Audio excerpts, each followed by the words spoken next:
in 2 Kings chapter 2 verses 1 through 11.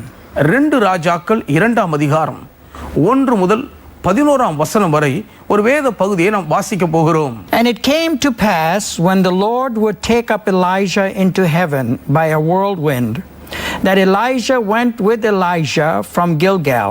And Elijah said unto Elijah, Tarry here, I pray thee, for the Lord has sent me to Bethel. And Elijah said unto him, As the Lord liveth, and as thy soul liveth, I will not leave thee. So they went down to Bethel. And the sons of the prophets that were at Bethel came forth to Elijah, and said unto him, Knowest thou that the Lord will take away thy master from thy head today? And he said, Yeah, I know it. Hold ye your peace.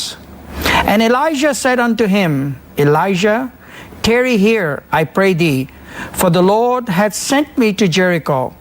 And he said, As the Lord liveth, and as thy soul liveth, I will not leave thee. So they came to Jericho. And the sons of the prophets that were at Jericho came to Elijah, and unto him, Knowest thou that the Lord will take away thy master from thy head today? And he answered, Yea, I know it. Hold ye your peace. And Elijah said unto him, Tarry, I pray thee here, for the Lord hath sent me to Jordan. And he said, As the Lord liveth, and as thy soul liveth, I will not leave thee. And they two went on. And 50 men of the sons of the prophets went, and stood to view afar off, and they too stood by Jordan. And Elijah took his mantle, and wrapped it together, and smote the waters, and they were divided hither and thither, so that they too went over on dry ground. And it came to pass, when they were gone over, that Elijah said unto Elisha, Ask what I shall do for thee, before I will be taken away from thee. And Elisha said, I pray thee, let a double portion of thy spirit be upon me. And he said, Thou hast asked a hard thing. Nevertheless, if thou see me when I am taken from thee, it shall be so unto you. But if not, it shall not be so. And it came to pass, as they still went on and talked, that behold, there appeared a chariot of fire, and horses of fire, and parted them both as under. And Elijah went up in the whirlwind into heaven. கர்த்தர் எலியாவை சுழல் காற்றிலே பரலோகத்திற்கு எடுத்துக்கொள்ள போகிற போது எலியா எலிசாவோடே கூட கில்காலில் இருந்து புறப்பட்டு போனான். எலியா எலிசாவை நோக்கி, நீ இங்கே இரு, கர்த்தர் என்னை பெத்தேல் மட்டும் போக அனுப்புகிறார் என்றான். அதற்கு எலிசா, நான் உம்மை விடுகிறதில்லை என்று கர்த்தரின் ஜீவனையும் உம்முடைய ஜீவனையும் கொண்டு சொல்லுகிறேன் என்றான். அப்படியே இருவரும் பெத்தேலுக்கு போனார்கள். அப்பொழுது பெத்தேலில் இருந்த தீர்க்கதரிசிகளின் புத்திரர் எலிசாவினிடத்தில் வந்து, இன்றைக்கு கர்த்தர் உனக்கு தலைமையாய் இருக்கிற உன் எஜமானை உன்னை விட்டு எடுத்துக்கொள்வார் என்பது உனக்கு தெரியுமா என்றார்கள். அதற்கு அவன், எனக்கு தெரியும், சும்மா இருங்கள் என்றான். பின்பு எலியா அவனை நோக்கி, எலிசாவே, நீ இங்கே இரு, கர்த்தர் என்னை எரிகோ மட்டும் போக அனுப்புகிறார் என்றான். அதற்கு அவன், நான் உம்மை விடுகிறதில்லை என்று கர்த்தருடைய ஜீவனையும் உம்முடைய ஜீவனையும் கொண்டு சொல்லுகிறேன் என்றான். அப்படியே அவர்கள் எரிகோவுக்கு வந்தார்கள். எரிகோவில் இருந்த தீர்க்கதரிசிகளின் புத்திரர் எலிசாவின் இடத்தில் வந்து, இன்றைக்கு கர்த்தர் உனக்கு தலைமையாய் இருக்கிற உன் எஜமானை உன்னை விட்டு எடுத்துக்கொள்வார் என்பது உனக்கு தெரியுமா என்று அவனை கேட்டார்கள். அதற்கு அவன், எனக்கு தெரியும், சும்மா இருங்கள் என்றான். பின்பு எலியா அவனை நோக்கி, நீ இங்கே இரு, கர்த்தர் என்னை யோர்தானுக்கு அனுப்புகிறார் என்றான். அதற்கு அவன், நான் உம்மை விடுகிறதில்லை என்று கர்த்தருடைய ஜீவனையும் உம்முடைய ஜீவனையும் கொண்டு சொல்லுகிறேன் என்றான். அப்படியே இருவரும் போனார்கள். தீர்க்கதரிசிகளின் புத்திரரில் 50 பேர் போய் தூரத்திலே பார்த்து கொண்டு நின்றார்கள். அவர்கள் இருவரும் யோர்தான் கரையிலே நின்றார்கள். அப்பொழுது எலியா தன் சால்வையை எடுத்து முறுக்கி தண்ணீரை அடித்தான். அது இரு பக்கமாக பிரிந்தது. அவர்கள் இருவரும் உலர்ந்த தரை வழியாய் அக்கறைக்கு போனார்கள். அவர்கள் அக்கறைப்பட்ட பின்பு எலியா எலிசாவை நோக்கி, நான் உன்னை விட்டு எடுத்துக்கொள்ளப்படும் முன்னே நான் உனக்கு செய்ய வேண்டியது என்ன கேள் என்றான். அதற்கு எலிசா, உம்மிடத்தில் உள்ள ஆவியின் வரம் எனக்கு இரட்டிப்பாய் கிடைக்கும்படி வேண்டுகிறேன் என்றான். அதற்கு அவன், அரிதான காரியத்தை கேட்டாய். உன்னை விட்டு நான் எடுத்துக்கொள்ளப்படுகையில் என்னை நீ கண்டால் உனக்கு கிடைக்கும், இல்லாவிட்டால் கிடையாது என்றான். அவர்கள் பேசிக்கொண்டு நடந்து போகையில் இதோ அக்கினி ரதமும் அக்கினி குதிரைகளும் அவர்கள் நடுவாக வந்து இருவரையும் பிரித்தது. எலியா சுழல் காற்றிலே பரலோகத்திற்கு ஏறி போனான். See, the word had been spread that the greatest event in the Old Testament was going to take place. பழைய ஏற்பாட்டிலேயே மகா பெரிய ஒரு சம்பவம் நிகழப்போகிறது என்ற செய்தி காட்டுத்தீயாய் பரவி இருந்தது. Either it was a revelation from the prophet of God that spoke that, or whether it was spoken by the mouth of other people that this event is going to take place. இந்த சம்பவம் நடக்க போகிறது என்பதை தேவனுடைய தீர்க்கதரிசி தன் வாய்மொழியாக முன்னறிவித்தாரோ, இல்லாவிட்டால் மற்ற ஜனங்கள் தேவனுடைய வெளிப்பாடுகளின் மூலம் கிடைக்கப்பெற்ற தகவலாக வெளியே அறிவித்தார்களோ தெரியவில்லை. The word had reached many places that the great prophet Elijah was going to taken up in the whirlwind. மாபெரும் தேவனுடைய தீர்க்கதரிசியாகிய எலியா ஒரு சுழல் காற்றிலே எடுத்துக்கொள்ளப்பட போகிறார் என்கிற செய்தி மாத்திரம் காட்டுத்தீயாய் வெகு தூரம் பரவி இருந்தது. This was no longer a secret. இது ஒரு ரகசியமாக மறைந்திருக்கவில்லை. He would be taken in the plain views of people up to heaven. எல்லா ஜனங்களும் பார்த்து கொண்டிருக்க அவர் பரலோகத்துக்கு எடுத்துக்கொள்ளப்பட போகிறார் என்கிற செய்தி பரவலாக பரவி இருந்தது. Those that were willing to pay the price will be able to take part in it. இதற்காக கிரயம் செலுத்த மனதாய் இருக்கிறவர்கள் அதிலே பங்காளிகளாய் வகிக்க முடியும் என்கிற நிலை இருந்தது. We hear so many things that are being prophesied in this time in our lives. நம்முடைய வாழ்க்கையிலே இந்த நாட்களில் எத்தனையோ பல காரியங்கள் தீர்க்க தரிசனங்களாக முன்னுரைக்கப்படுவதை பார்த்து கேட்டுக்கொண்டிருக்கிறோம். We hear about the kingdom of God coming. தேவ ராஜ்யம் வரப்போகிறது என்பதை குறித்து கேள்விப்பட்டு கொண்டே இருக்கிறோம். But there are very few that pay the price for the kingdom that's coming. ஆனாலும் வரப்போகிற ராஜ்யத்தை வரவேற்று அதிலே பங்காளராய் இருக்க ஒரு சிலர்தான் கிரயம் செலுத்த முன் வருகிறார்கள். Church, let me tell you that God never hides his blessings from his children. அன்பான திருச்சபையாரே, தேவன் தம்முடைய பிள்ளைகளுக்கு மறைவாக எந்த ஒரு ஆசீர்வாதத்தையும் ஒளித்து வைக்கிறதில்லை என்பதை இன்று உங்களுக்கு நான் தெரிவிக்கிறேன். He reveals himself to everyone that sincerely seek him. உண்மையாய் தம்மை தேடுகிற ஒவ்வொருவருக்கும் அவர் முழுவதுமாக தம்மை வெளிப்படுத்துகிறார் என்பதே நிதர்சனமான நிஜம். You know, there's a scripture in the book of Revelation வெளிப்படுத்தின விசேஷ புத்தகத்திலே ஒரு வேத வாக்கியம் இருக்கிறது that talks about the Lord standing there knocking at the door. கர்த்தராகிய இயேசுவானவர் வெளியே நின்று வாசலிலே தட்டி கொண்டிருக்கிற ஒரு பகுதியை குறித்து வாசிக்கிறோம். You know, many times we've used this scripture for a non-believer. அதிக நேரங்களிலே அவிசுவாசிகளாய் இருக்கிற மக்கள் இயேசுவை ஏற்றுக்கொள்ளும்படியாக இந்த ஒரு வசனத்தை நாம் தெருக்களிலே நின்று பயன்படுத்துவது வழக்கம். And we tell the non-believer that God is knocking at your door, open your door and he'll come in. இயேசுவை அறியாத மக்களை பார்த்து உங்கள் இதய கதவண்டை நின்று இறைவன் தட்டி கொண்டிருக்கிறார், அவர் உள்ளே வரும்படி உங்கள் இதய கதவை திறந்து விடுங்கள் என்று நாம் அவர்களுக்கு சொல்லுகிறோம். You know, church, that can work sometimes for a non-believer. சபையாரே, சில சமயங்களிலே இயேசுவை அறியாத அவிசுவாசிகளுக்கு சில நேரங்களிலே அது பயனளிக்கலாம், பலிக்கலாம். But in the times that we are living right now, ஆனால் இப்போதைக்கு நாம் வாழ்ந்து கொண்டிருக்கக்கூடிய இந்த நாட்களிலே he's knocking at your door and my door. அவர் உங்களுடைய இதய கதவையும் என்னுடைய இதய கதவையும் தான் தட்டி கொண்டு நிற்கிறார். See, the door that he's talking about is a door to our heart. அவர் இன்று தட்டுகிற வாசல் நம்முடைய இதய கதவாகும். He's pleading to us to depart from evil. தீமையை விட்டு நாம் விலகும்படி நம்மிடத்திலே அவர் கெஞ்சி கேட்டுக்கொண்டிருக்கிறார். He's pleading to us that if you would open your door, I can come in and reveal myself to you. நீ மாத்திரம் உன் இதய கதவை திறந்து கொடுப்பாயானால் உனக்குள்ளே வந்து என்னை நான் வெளிப்படுத்த முடியுமே என்று பரிதபித்துக் கொண்டிருக்கிறார். God wants to deposit more of his spirit in us. நம்முடைய ஆவியை இன்னும் அதிகமாய் நமக்குள்ளே வைப்பாய் முதலீடு செய்ய தேவன் விரும்புகிறார். We need more of God's spirit today. இன்றைக்கு தேவனுடைய ஆவியானவர் தான் நமக்கு அதிகம் தேவையாய் இருக்கிறார். You know, in the New Testament we read where God wants to open up his mysteries to us. புதிய ஏற்பாட்டிலே தேவன் தம்முடைய மறை பொருள்களை நமக்கு வெளியரங்கமாக்கி கொடுக்க விரும்பும்போது For all those are knocking at door of heaven, God wants to open the mysteries to them. யார் யாரெல்லாம் பரலோக கதவை தட்டி கொண்டிருக்கிறார்களோ அத்தனை பேருக்கும் தேவன் மறைபொருள்களின் வாசல்களை திறந்து அவர்களுக்கு வெளிப்பாடுகளை கொடுக்க சித்தமுள்ளவராய் இருக்கிறார்.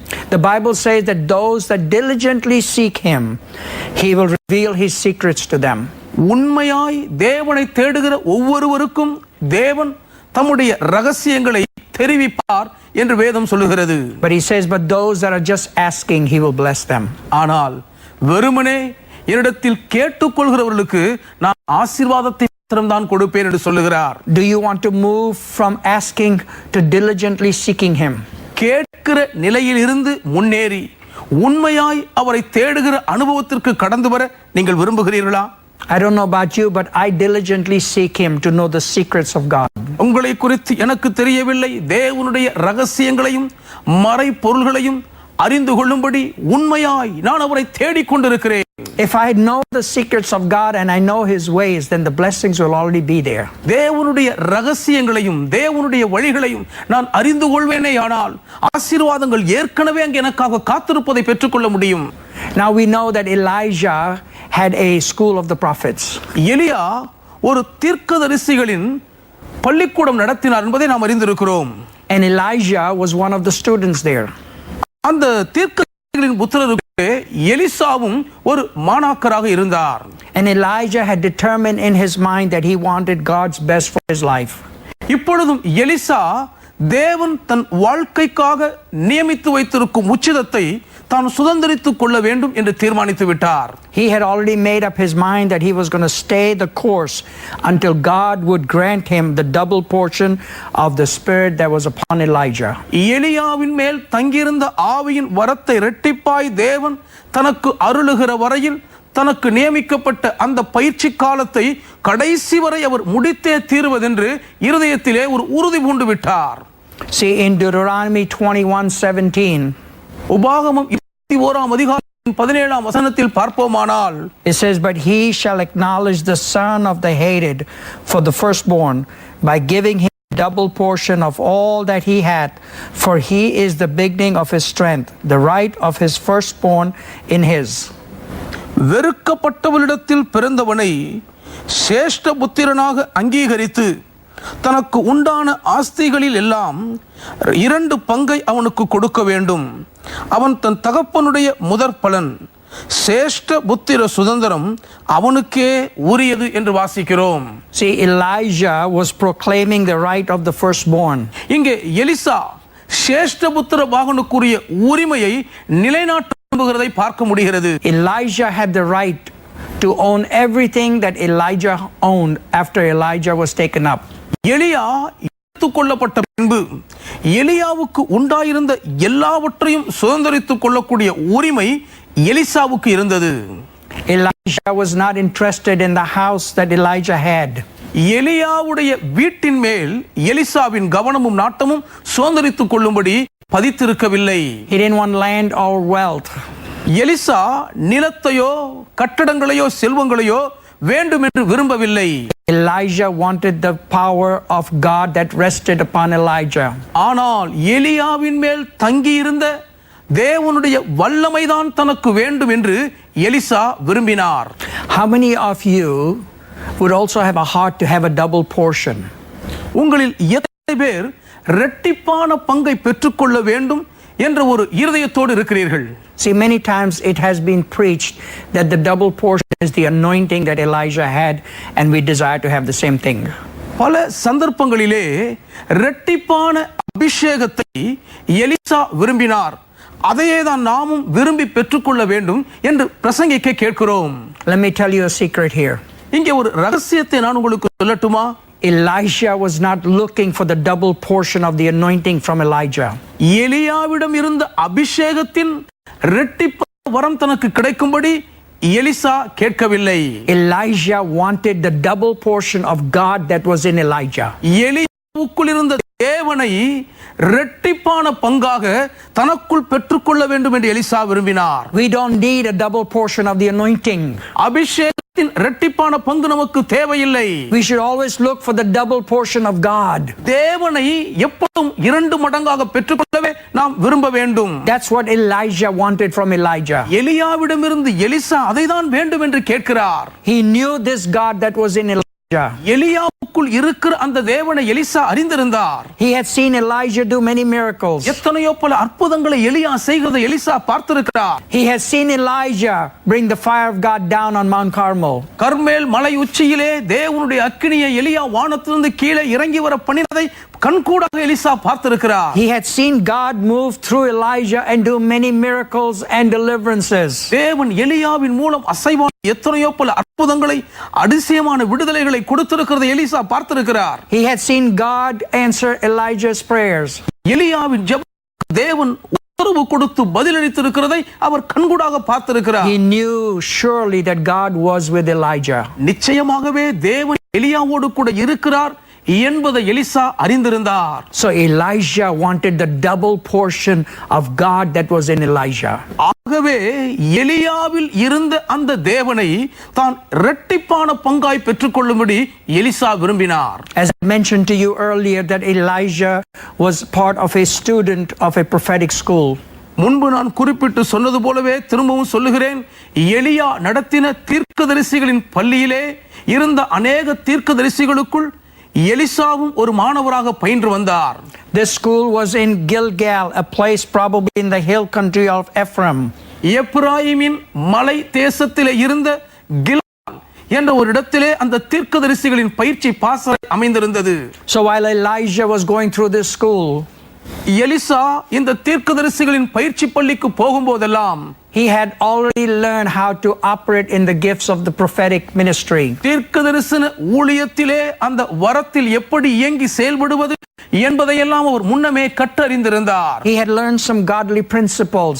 தேவ பக்திக்குரிய சில விதி கோட்பாடுகளை எலிசா கற்று அதை நடைமுறையில் கை கொண்டு வந்தார். He was also teaching others of the power that Yahweh had over the affairs of man. மனிதர்களுடைய வாழ்க்கையின் காரியங்களின் மேல் யாவே மாதேவனுக்கு இருக்கக்கூடிய அதிகார வல்லமையின் கட்டுப்பாட்டை பலருக்கு அவர் ஏற்கனவே போதிக்கக்கூடியவராய் காணப்பட்டார். Most of the people that were in this school, இந்த பள்ளியில இருந்த அதிகமானோரை பார்க்கும்போது, most of the people that were in this school, இந்த தீர்க்கதரிசிகளின் பயிற்சி பள்ளியிலே பயின்றவர்களை அதிகமானோரை பார்க்கும்போது, they were well educated and learned. அவர்கள் நன்கு படித்தவர்கள் கற்றுத்தேர்ந்த கல்விமான்களுமாக காணப்பட்டார்கள். These were people that God was raising up to become teachers and priests in Israel at that time. அக்காலத்தின் இஸ்ரவேலிலே போதகர்களாக ஆசாரியர்களாக ஊழியம் செய்யும்படி தேவன் இவர்களை தான் எழுப்ப வேண்டும் என்று உருவாக்கி கொண்டிருக்கிறார். See, they were interested in knowing the power of God. தேவனுடைய வல்லமையை அறிந்து கொள்வதிலே அதிக ஆர்வமும் நாட்டமும் உடையவர்களாய் இருந்தார்கள். Elijah was not satisfied being like one of those other prophets. மற்ற தீர்க்கதரிசிகளிலே தானும் ஒருவராக அவர்களுடைய இயல்பான நிலைமையிலே சமமாக இருப்பதில் எலிசாவுக்கு திருப்தி இல்லை. Elijah knew that there was something different about Elijah. எலியாவை குறித்து ஏதோ ஒரு வித்தியாசம் இருக்கிறது என்பதை எலிசா அறிந்திருந்தார். And that's what he wanted the double portion of. ஆகவேதான் இரட்டிப்பான பங்கு தனக்கு கிடைக்க பெற்றுக்கொள்ள வேண்டும் என்று வாஞ்சித்து விரும்பினார். See, Elijah had already made up his mind. Elisha ஏற்கனவே தன் மனதிலே ஒரு முடிவெடுத்து விட்டார். That he was not going to be just a mediocre prophet. மற்ற தீர்க்கதரிசிகளிலே தானும் ஒரு தீர்க்கதரிசியாக இருக்க அவர் விரும்பவில்லை. He was going to pay all the price that he needed to be even above Elijah. எலியாவையும் மிஞ்சின மேற்பட்ட ஒரு தீர்க்கதரிசியாக இருப்பதற்கு என்ன கிரயம் செலுத்த வேண்டியதா இருந்தாலும் அதை செலுத்த தயார் என்று தன் மனதிலே வரையறுத்து விட்டார். See, there are many prophets in our midst today. இன்றைக்கும் நம் நடுவில் தீர்க்கதரிசிகள் கொண்டிருக்கிறார்கள். But there are very few prophets who know God. ஆனாலும் தேவனை அறிந்தவர்களாய் இருக்கிற தீர்க்கதரிசிகள் வெகு சிலரே ஆவார்கள். In this generation, God is raising up prophets that will know God. இந்த தலைமுறையிலே தேவனை அறிந்த ஒரு தீர்க்கதரிசிகளின் கூட்டத்தை தேவன் எழுப்பிக் கொண்டிருக்கிறார். See, many of you watching this program, இந்த நிகழ்ச்சியை பார்த்து கொண்டிருக்கிற உங்களில் அநேகரும் கூட you have a desire that you don't want to be mediocre Christian.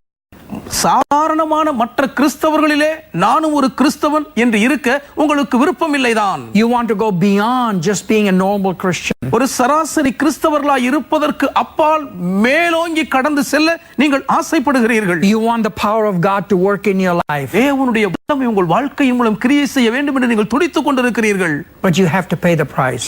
ஆனாலும் ஒரு கிரயம் நீங்கள் செலுத்த வேண்டும். See, Elijah was willing to pay the price. அதற்கான விலை கிரயத்தை செலுத்த எலிசா மனதிறங்கி இருந்ததை பார்க்க வேண்டும். This is a wonderful teaching about having to pay a price to get God's kingdom.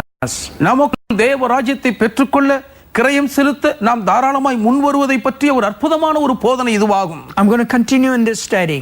இந்த பாடத்தை நான் தொடரப் போகிறேன். I want you to not miss even one segment of this. இந்த தொடர் போதனையின் ஒரு பகுதியின் வாக்கியத்தையும் நீங்கள் தவற விட்டு விடக்கூடாது என்பதில் கவனமாய் இருக்க உங்களை அறிவுறுத்துகிறேன். See, in the end time, God is trying to raise up a supernatural church. இந்த கடைசி நாட்களிலே இயற்கைக்கு அப்பாற்பட்ட ஒரு திருச்சபையை எழுப்ப தேவன் முனைந்திருக்கிறதை பார்க்க வேண்டும். You have to make your mind up and say, I want to be a supernatural church. இயற்கைக்கு அப்பாற்பட்ட ஒரு சபையாக நான் இருக்க விரும்புகிறேன் என்று நீங்கள் உங்கள் மனதிலே ஒரு தீர்மானத்தை வரையறுத்து விட வேண்டும். Church is not a building. திருச்சபை என்பது ஒரு கட்டடத்தை குறிக்காது.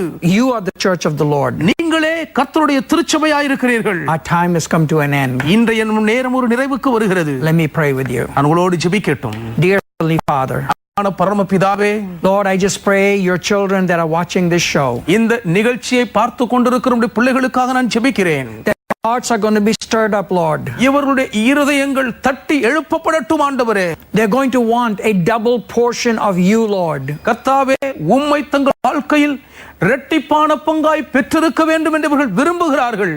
They're going to make a decision that they're not going to be just a normal Christian. ஒரு சராசரி சாதாரண கிறிஸ்தவராய் இருந்தால் அது போதாது என்ற ஒரு மனநிலைக்கு இவர்களை உருவாக்கி விடுவீராக. But they are going to be a supernatural people. ஆனால் இயற்கைக்கு அப்பாற்பட்ட ஒரு மக்கள் கூட்டமாய் இவர்கள் வாழ்ந்து தழைக்க போகிறார்கள். In Jesus' name we pray. இயேசுவின் திருநாமத்தில் வேண்டி ஜெபிக்கிறோம் பிதாவே. Amen. Amen. My dear viewers, அன்பான நேயர்களே, if the programs of Angel TV have been a blessing to you, angel தொலைக்காட்சி நிகழ்ச்சிகள் உங்களுக்கு ஆசீர்வாதமாக இருக்குமேயானால், we would love to hear from you. உங்களிடத்திலிருந்து கருத்துக்களை கேட்க காத்திருக்கிறோம். We would love to see if you have a prayer need or a testimony that you want to share with us. எங்களோடு பகிர்ந்து கொள்ள ஒரு சாட்சியோ இல்லாவிட்டால் ஒரு ஜெபத்தையோ இருக்குமானால் அதை எங்களுக்கு தெரிவியுங்கள். Please write to us or email us on the address that's on your screen. இப்பொழுது உங்கள் திரையில் நீங்கள் காணும் இந்த மின்னஞ்சல் முகவரிக்கு நீங்கள் எழுதி எங்களுக்கு தெரிவிக்கலாம். Until we see you again, மறுபடியும் நாம் சந்திக்கும் வரையில் God bless you. கர்த்தர் உங்களை ஆசீர்வதிப்பாராக.